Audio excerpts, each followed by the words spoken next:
आज हम आपके लिए लेकर आए हैं एक और नई कहानी, आलसी लड़के की कहानी। एक बहुत ही भोला भाला सा आलसी लड़का था। वह कोई काम नहीं करना चाहता था, बस खाना खाता, घूमता और सोता रहता था। एक दिन उसे किसी ने बताया कि एक आश्रम है जहाँ पर कुछ नहीं करना पड़ता है और हर दिन 2 समय का खाना और नाश्ता मिलता है। तुम वहाँ जाकर के रहो। उस आलसी लड़के ने सोचा कि ये तो बहुत ही बढ़िया है और वह उस आश्रम में जाकर रहने को सोचा। और फिर वह भोला भाला आलसी लड़का अपना सारा सांसारिक जीवन छोड़कर उस आश्रम में जाकर रहने लगा। आश्रम में गुरुजी रहते थे। वह कुछ समय सबको प्रवचन देते हैं। वह आलसी लड़का सुनता था, बाकी समय आराम करता था और फिर भरपेट खाना खाकर सो जाता था। ऐसे ही उस लड़के का दिन गुजरता गया। एक दिन उस आश्रम में कुछ भी नहीं बना। नाश्ते के समय नाश्ता नहीं मिला। उसने सोचा नाश्ता नहीं मिला, भोजन तो मिलेगा। अब भोजन के समय भी उसे भोजन नहीं मिला। लड़का दौड़ करके गुरु के पास गया और उसने पूछा कि आज भोजन क्यों नहीं बना। गुरुजी ने कहा कि बेटा, आज एकादशी है और जितने भी आश्रम के सदस्य हैं उनका उपवास है और तुम्हारा भी आज उपवास है। आज भोजन नहीं बनेगा। वह लड़का आलसी था और उसे भूख भी बहुत लगता था। उसने गुरुजी से बोला कि मैं उपवास नहीं करूँगा, मुझे भूख लगी है, मैं खाना खाऊंगा। गुरुजी ने बोला ठीक है, जाओ भंडारे से सामान लेकर के आओ और आश्रम में नहीं बाहर ले जाकर बना लो, लेकिन याद रखना भोजन बनाने के बाद सबसे पहला भोग भगवान को लगाना और फिर तुम प्रसाद पाना। वह लड़का बोला ठीक है और फिर अनाज लेकर नदी की ओर पहुंचा। भोजन पकाने लगा, तैयार हुआ। उसके बाद कहने लगा कि भगवान श्री राम आइए, पधारिए, भोग लगाइए। अब जब उसे लगा कि भगवान तो आ नहीं रहे हैं, तो फिर कहने लगा कि मुझे मालूम है आपको तो अच्छा खाने की आदत है, मैं बना नहीं पाया और मुझे अच्छा भोजन बनाने भी नहीं आता है, लेकिन जो भी रूखा सूखा बना है आकर खा लीजिए। भगवान श्री राम उसकी सरलता पर बहुत ही प्रसन्न हुए और उस लड़के को दर्शन दे दिए। उसने देखा कि भगवान श्री राम आए हुए हैं और उनके साथ माता सीता भी आई हुई हैं, लेकिन लड़के ने सिर्फ 2 लोगों के लिए भोजन बनाया था, एक दिन अपने लिए और दूसरा भगवान के लिए। और जब क्योंकि भगवान के साथ माता सीता भी आई हुई थी, तो उसने उस भोजन को माता सीता और भगवान के सामने ग्रहण करने के लिए रख दिया। भगवान श्री राम और माता सीता ने भोजन किया और उसके बाद जब वह जाने लगे तो वह भोला सा आलसी लड़का बोला, प्रभु आप आए, दर्शन दिए, बहुत अच्छा लगा। मुझे खाने को कुछ नहीं मिला, लेकिन कोई बात नहीं, लेकिन आपसे एक विनती है, अगली बार जब आप आए तो कितने लोग आएंगे ये बता दीजिएगा, ताकि मैं उतने लोगों के लिए भोजन बनाकर रखूं। भगवान श्री राम मन ही मन मुस्कुराए और फिर अंतर ध्यान हो गए।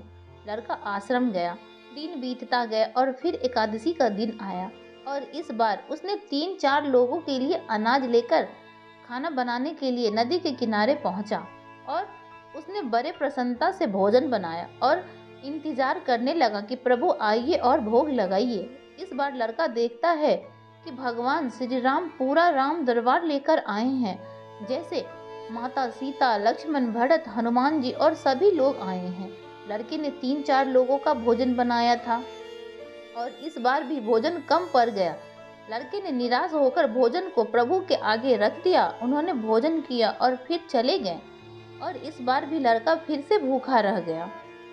अब लड़का फिर आश्रम गया। दिन बीतता गया और फिर एकादशी का दिन आया और इस बार गुरु जी से कहने लगा कि गुरु जी मुझे इस बार थोड़ा ज़्यादा अनाज चाहिए। गुरु जी सोचने लगे, यह इतना सारा अनाज का करता क्या है, कहीं इसे बेचता तो नहीं है। फिर उन्होंने कहा कि ठीक है, भूख से परेशान रहता है। लड़के ने कहा नहीं गुरुजी, मैं भूख से परेशान नहीं रहता हूँ, प्रभु के साथ बहुत लोग आते हैं, उनको भी तो भोजन कराना पड़ता है। गुरुजी को लगा कि लड़का पागल हो गया है, लेकिन गुरुजी ने सोचा कि चलो एक बार चलकर देखते हैं कि लड़का इस अनाज का करता क्या है। वह भोला सा लड़का अनाज लेकर के नदी के किनारे पहुंचा और इस बार भोजन बनाया नहीं। उसने सोचा कि प्रभु हर बार ज़्यादा लोग को लेकर के आते हैं, इस बार वह जितने भी आएंगे खुद बना करके भोग लगा लेंगे। और फिर प्रेम से प्रभु को बुलाने लगा। गुरुजी ये सब छुपकर देख रहे थे कि ये भोजन तो बनाया नहीं और प्रभु को बुला रहा है।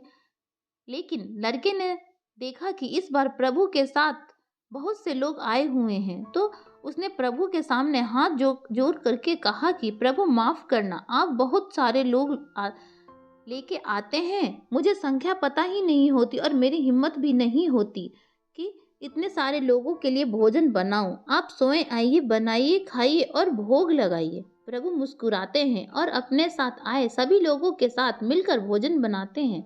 गुरुजी ने ये सब छुप कर देखते हैं और फिर लड़के के पास आकर के कहते हैं कि तुम ये क्या कर रहे हो। लड़का कहता है कि गुरुजी आपको दिख नहीं रहा कि भगवान श्री राम पधार चुके हैं, माँ सीता आई हुई हैं, हनुमान जी आए हैं और सभी लोग आए हुए हैं, भोजन बन रहा है। गुरुजी ने बोला पागल हो गया है, मुझे तो कोई दिख ही नहीं रहा। लड़का गुस्सा हो गया और बोला प्रभु आप ये क्या कर रहे हो, एक तो मुझे भूखा रखा है और गुरुजी को दर्शन नहीं दे रहे हो, जो मुझे पागल समझ रहे हैं, कृपया करके गुरुजी को दिख जाओ।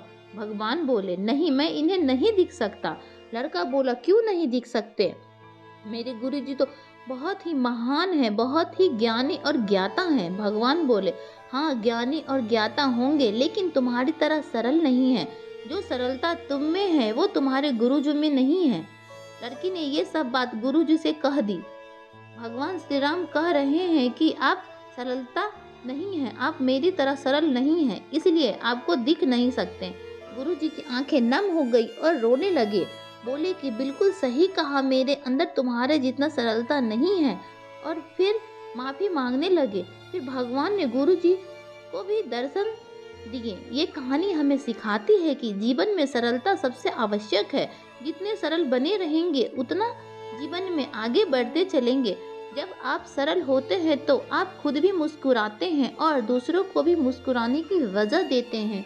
दोस्तों अगर ये कहानी आपको अच्छी लगे तो वीडियो को लाइक करें और चैनल पे पहली बार है तो सब्सक्राइब करें। धन्यवाद।